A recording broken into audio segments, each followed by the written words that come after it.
Yes start. महोदय, यह बड़े गौरव और प्रसन्नता की बात है कि हिंदुस्तान में 10वां विश्व हिंदी सम्मेलन का आयोजन किया गया था, जिसमें लगभग 40 देशों के प्रतिनिधियों ने हिस्सा लिया था। मैं इस संबंध में कहना चाहता हूं कि इन प्रतिनिधियों में से कई प्रतिनिधि तो उन देशों से इतर के थे जहां पर हिंदी बोली और समझी जाती है। 10वें विश्व हिंदी सम्मेलन में वेनिस विश्वविद्यालय इटली की प्रोफेसर मार्का ने कहा कि भारत में उनकी शुरू से ही रुचि रही थी और इसलिए हिंदी सीखी थी। हिंदी एक वैश्विक पहुंच रखती है।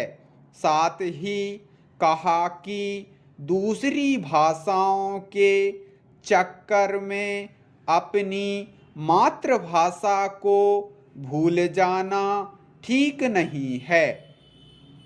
चीन के प्रतिनिधि ने धारा प्रभाए हिंदी में अपनी बात रखते हुए कहा, हिंदी दुनिया की बड़ी भाषा है और इसका लगातार विकास हो रहा है।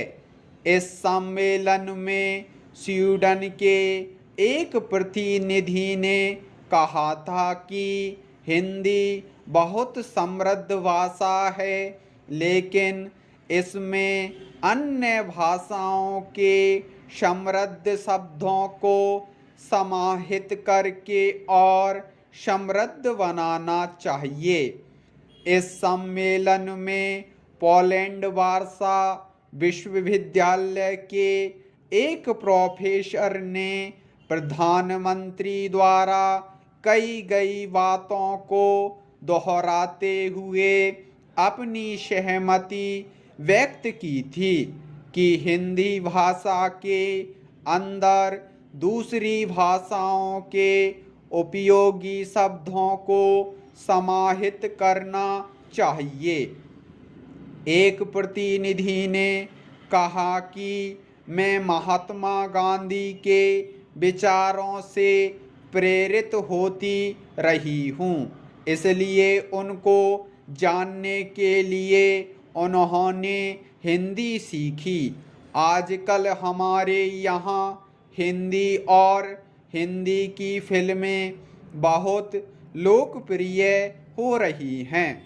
पैरा विश्व हिंदी सम्मेलन में विदेश नीति विषय पर एक समान अंतर सत्र का आयोजन किया गया था, जिसमें विशेषज्ञों द्वारा जोर देते हुए कहा कि विदेश नीति में इसका अधिक से अधिक प्रयोग किया जाना चाहिए।